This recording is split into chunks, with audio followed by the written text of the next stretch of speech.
Pelva. Oui, merci Monsieur le Président de Romanet.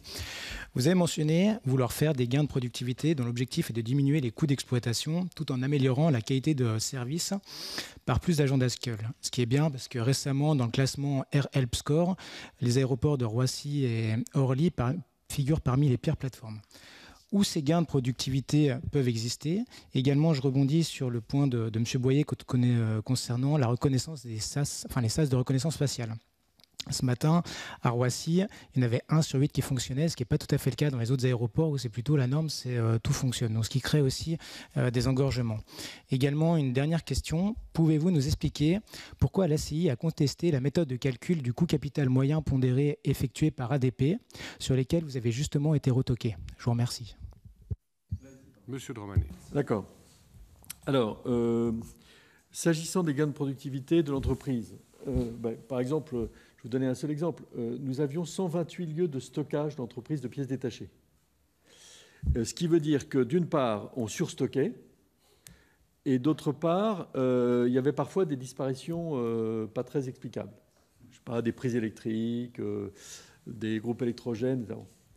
On a mis en place une direction qui s'appelle CTLog pour améliorer la logistique de l'entreprise, et grâce à des systèmes d'information beaucoup plus en temps réel, on a réduit à une dizaine le lieu de stockage. Ce qui fait qu'aujourd'hui, une passerelle est en panne et qu'on a besoin d'un nouveau vérin hydraulique. Eh bien, on l'a en temps réel, puisqu'on a amélioré le système d'information, mais on ne l'a pas dans 128 endroits. Donc ça, c'est un exemple de gain de productivité.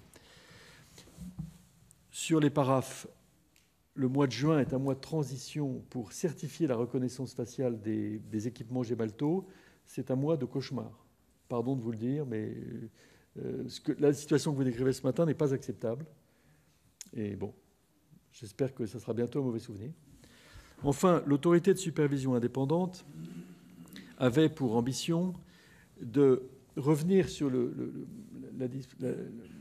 fait qu'un contrat de régulation économique fixait un CMPC fixe pour 5 ans.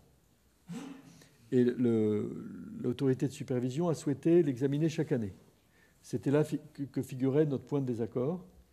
Cela dit, nous avons revu un peu notre copie et l'autorité de supervision indépendante a approuvé nos tarifs pour l'année 2019. Donc le désaccord était assez mineur.